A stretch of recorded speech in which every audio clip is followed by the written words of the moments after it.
ওই 1803 ইসাই সালের ঘোষণা থেকেই ব্রিটিশ বিরোধী আন্দোলনের সূচনা হয়েছিল।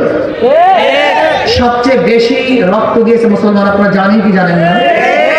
ইন্ডিয়ান গেটের মধ্যে ব্রিটিশ হটাও আন্দোলনে যারা জীবন দিয়েছে তাদের নাম লেখা আছে, গিয়ে দেখেন সেখানে মুসলমানদের সংখ্যা কত বেশি।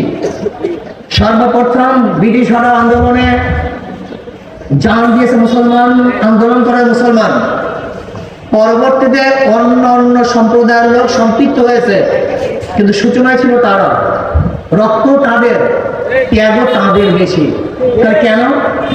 আপনি দেখুন ব্রিটিশ হটাও আন্দোলনে যতজন মুসলমান ভারত থেকে হিজরাত করেছে, অন্য কোন সম্প্রদায়ের লোক এত হিজরাত করে নাই।